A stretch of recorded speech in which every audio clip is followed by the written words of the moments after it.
வணக்கம். நான் உங்கள் அன்பான சயின்டிஃபிக் வேதிக் அஸ்ட்ராலஜர் அஸ்ட்ரோ அறிஞ்சி பேசுகிறேன். நல்லது நினைப்போம், நல்லதே நடக்கும்.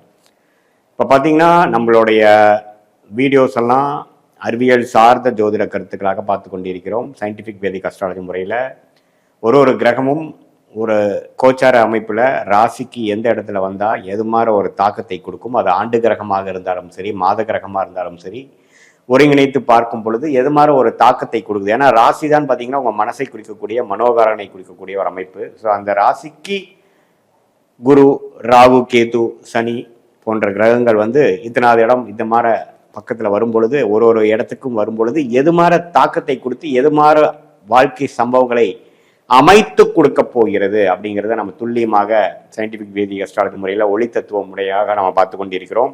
அந்த அடிப்படையில் இந்த வீடியோவில் கும்பராசிக்காரர்களுக்கு ஆகஸ்ட் 2025 எத்தகைய ஒரு மாதமாக வரப்போகுதுங்கிறது பார்க்க போகிறோம். இப்போ பார்த்தீங்கன்னா கோச்சார அமைப்பில் ஆண்டு கிரகங்கள் கும்பராசிக்கு எப்படி இருக்குன்னா, ஜென்மசனி முடிந்து ஒரு 3-4 மாதம் ஆகிவிட்டது. நல்ல ஒரு அமைப்பு. சனி 2ஆம் இடத்துல, குரு 5ஆம் இடத்துல இருந்து ராசியை 9ஆம் பார்வையாக பார்ப்பது அருமை. ராசிக்குள்ள ராகு, 7ஆம் இடத்துல கேது. ராகு குருவால் பார்க்கப்படுகிறார். ஸோ ராகு என்னதான் ஜென்மசனி முடிந்தாலும் ராகு ஒண்ணுமே ஒரு இருள் கிரகம் என்று சொல்லப்படுகிற ராகு ராசிக்குள்ள இருப்பது கொஞ்சம் கும்பராசிக்காரங்களுக்கு சில விஷயங்கள் கான்ஃபிளிக்டிங்காவோ, சில விஷயங்கள் மன உளைச்சல்கள், உறவுகள்ல சில டெசிஷன் எடுக்கிற விஷயத்துல அதுல எல்லாம் ஒண்ணுமே கொஞ்சம் சிரத்தையா பண்ண வேண்டி இருக்கும். நிறைய ஆக்டிவிட்டி போயிட்டு இருக்குதுங்கிறது அந்த ராகுவின் சஞ்சாரம் காட்டுது. ஆனா குருவின் பார்வை பார்த்தீங்கன்னா அதுல கொஞ்சம் பாசிட்டிவான விஷயங்களா வருது. ராகு திசை நடக்கிறவங்களுக்கு நல்ல ஒரு பலன்கள் கிடைக்கும். ஏன்னா குரு பார்வை பெற்ற ராகு கோச்சாரத்தில் இருக்கும் பொழுது, ராகு திசையை நடக்கும் பொழுது நல்ல அமைப்பு வரும். ஸோ இந்த மாதிரி கான்ட்ராக்டு, தொடர்பு, பார்ட்னர்ஷிப்பு, கல்யாணம் இது மாதிரி விஷயத்துல கொஞ்சம் கேர்ஃபுல்லாக பண்ணணும். ஏன்னா ராகு எது ராசியில சம்மந்தப்படுகிறது, அது மட்டும் பார்த்துக்குங்க. மற்றபடி பண விஷயத்துல பழைய அஷ்டமசனி, அதாவது ஜென்மசனியில் இருந்த ப்ராப்ளம்லாம் கொஞ்சம் நீங்கி கொஞ்சம் நல்லா வரக்கூடிய அமைப்புகள் இருக்கு.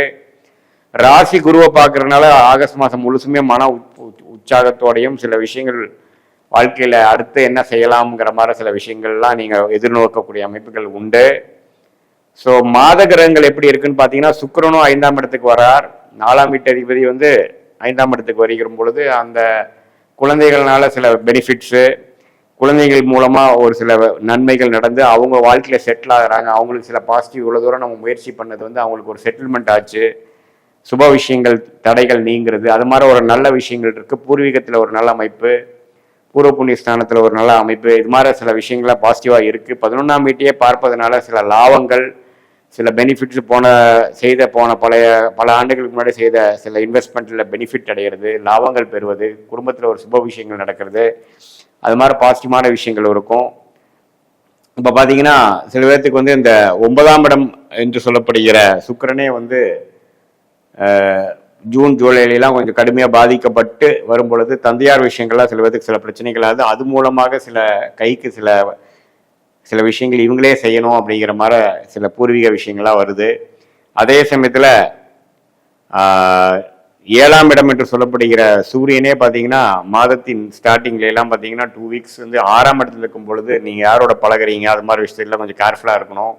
பங்குதாரர் விஷயத்தில் கொஞ்சம் கேர்ஃபுல்லாக இருக்கணும். ராகு கேதுகளை கேது 7ஆம் இடத்திலும் ராகு ராசியில் இருக்கிறார்னு சொல்லிக்கிறேன். அதே மாதிரி புதனும் 6ஆம் இடத்துல இருக்கிறார்.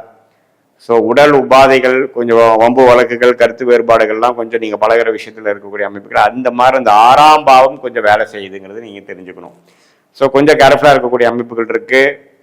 மற்றபடி பார்த்தீங்கன்னா எப்பவுமே அந்த ஜென்மசனி முடிஞ்சதுக்கப்புறம் சில இது ஃபாஸ்ட்டாக செய்யலாம்னு நினைப்போம். அது கொஞ்சம் பிளான் பண்ணி நம்ம பண்ணணும். பங்குதாரர், ஏதாவது தொழிலில் இருக்கிறவங்க ஒரு புதிய பார்ட்னர்ஷிப் பண்ணுறதா இருந்தாலும் சரி, வேலையில் இருக்கிறவங்க வேலையை மாறுதா இருந்தாலும் சரி, அபிவிருத்திக்காக ஒரு இன்வெஸ்ட்மெண்ட்டில் இருக்கிறவங்க பெரிய இன்வெஸ்ட்மெண்ட் பண்ணுறதா இருந்தாலும் சரி, கொஞ்சம் எல்லாமே யோசிச்சு செய்யக்கூடிய அமைப்பு இருக்கு. ஏன்னா ராகு ராசிக்குள்ளே இருக்கும் பொழுது கொஞ்சம் கிளாரிட்டி மிஸ் ஆகும். மற்றபடி பார்த்தீங்கன்னா நல்லா உத்வேகமாகவும் செயல்படுறது, குழந்தைகள் விஷயங்கள், கல்யாண விஷயங்கள், காதல் விஷயங்கள் எல்லாம் நல்ல அனுகூலம் ஆன ஒரு அமைப்புகள் உண்டு. ஜென்மசனியில் கஷ்டப்பட்டவங்க எல்லாமே இப்போ மீண்டும் வாழ்க்கையில் ஒரு உற்சாகமும் நல்ல ஒரு குரோத் ஓரியன்டாக ஒரு புதிய உத்வேகத்தோட சில திட்டங்கள் தீட்டி நல்லாவே மேலே வரக்கூடிய அமைப்புகள் உண்டு. ஸோ ஓரளவுக்கு நல்ல அமைப்புகள் நிறைந்த ஒரு அமைப்பாக இருக்கிறதுனால மாணவர்கள் பார்த்தீங்கன்னா 6ஆம் இடத்துல புதன் இருக்கிறதுனால இந்த ஆகஸ்ட் மாதம் முழுது கொஞ்சம் கான்சென்ட்ரேஷன் பண்ணுறதுல கொஞ்சம் மிஸ் ஆகலாம். கொஞ்சம் எஃபோர்ட் அதிகமாக போட்டு தான் படிக்கணும். வருங்கோலை மாதத்தில் வந்து அது ஒன்றுமே கொஞ்சம் நிறைவாக வருது. ஏன்னா மாதத்தின் இறுதி பார்த்தீங்கன்னா சிம்மத்தில் வரக்கூடிய புதன் வந்து இன்னும் கொஞ்சம் நல்ல கிளாரிட்டி கொடுக்கும்.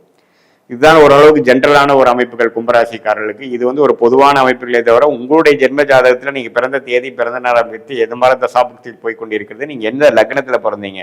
இப்போ பார்த்தீங்கன்னா தசாபுக்திகளாக லக்னத்தை வச்சு பார்க்கணும். ராசியை வந்து கோச்சாரம் குரு பயிற்சி ராகு பயிற்சியெல்லாம் வந்து ராசியை வச்சு பார்க்கணும். ஸோ அந்த மாதிரி நீங்கள் பிறக்கக்கூடிய லக்னம் வைத்து தசாபுக்திகள் பார்த்து அந்த தசநாதன் புக்திநாதன் வந்து இப்போ கோச்சாரத்தில் எப்படி போயிட்டு இருக்குங்கிறது நான் சொன்ன அமைப்பெல்லாம் ஒருங்கிணைத்து நம்ம பார்க்கும் பொழுது அடுத்து வரக்கூடிய ஆகஸ்ட் மாதம் எப்படி இருக்குது, ஆகஸ்ட்டுக்கு அப்புறம் வரக்கூடிய மாதங்கள் எப்படி இருக்குது, நம்ம எது மாதிரி வாழ்க்கையை நம்மளுடைய ஜாதகத்தில் திசைகள் மாறுகிறது, எது மாதிரி விஷயங்கள்னால நம்ம முடிவு எடுக்கிறது, எந்த மாதிரி டைரக்ஷனில் போகிறது நல்லது, எந்த நேரத்தில் நம்ம வேலையை மாற்றலாம், எந்த நேரத்தில் வந்து நம்ம தொழில் அபிவிருத்தி பண்ணுறது, எந்த முடிவுகளை எந்த நேரத்தில் எடுப்பது நல்லதுங்கிறது நம்மளுடைய ஜாதகத்தில் வரக்கூடிய தசாபுக்திகளோட சேர்த்து இந்த கோச்சார அமைப்பையும் மிக்ஸ் பண்ணி நம்ம பார்க்கும் பொழுது துல்லியமான முடிவுகளை எடுத்து அதன் மூலமாக நம்மளுடைய வாழ்க்கை முடிவுகளை நம்ம கர்மாவுக்கு நிகராக நம்ம வந்து அலைன் பண்ணி வாழ்க்கையில் எதிர்நீச்சல் போடாமல் எளிதில் சமய விரயங்கள், நிதி நிறையங்கள், பண விரயங்கள்லாம் இல்லாமல் வாழ்க்கையில் எளிதில் வெற்றி பெற்று நல்லாவே நம்ம வர முடியும். இது நம்ம பேசின விஷயங்கள் பார்த்தீங்கன்னா பொதுவாக இந்த கோச்சார அமைப்பில் ஆண்டு கிரகத்தின் அமைப்பும் மாத கிரகத்தின் அமைப்பு வச்சு ஒரு பொதுவான பலன் தான். உங்களுடைய ஜென்ம ஜாதகத்தை வச்சு இதை ஒப்பிட்டு சேர்த்து வைத்து பார்க்கும் பொழுது உண்மையே வரக்கூடிய எதிர்காலம் ஷார்ட் டேர்ம் எப்படி இருக்குது, லாங் டேர்ம் எப்படி இருக்குது, எந்த துறையில் எப்போ போகலாம், எந்த மாதிரி விஷயங்கள் எப்போ நடக்கிற மாதிரி இருக்குது, நம்மளோட ஜாதக அமைப்பு எதை காட்டுது, அது மாதிரி விஷயங்கள்லாம் நல்லாவே சயின்டிஃபிக் வேதிக் அஸ்ட்ராலஜி முறையில் துல்லியமாக நம்ம அனலைஸ் பண்ணி அது மூலமாக எடுக்கக்கூடிய வாழ்க்கை முடிவுகள் வந்து நமக்கு எளிதில் வெற்றி பெற முடியுங்கிறது நான் கேட்டுக்கொள்கிறேன். மீண்டும் மற்றொரு காணொலியில் சந்திப்போம். நன்றி, வணக்கம். கடவுள் அருள் டிவியை பார்த்தமைக்கு நன்றிகள். மேலும் இது போன்ற தகவல்களை தெரிந்து கொள்ள கடவுள் அருள் டிவியை சப்ஸ்கிரைப் செய்யுங்கள். மறக்காமல் பெல் ஐக்கானை கிளிக் செய்யுங்கள்.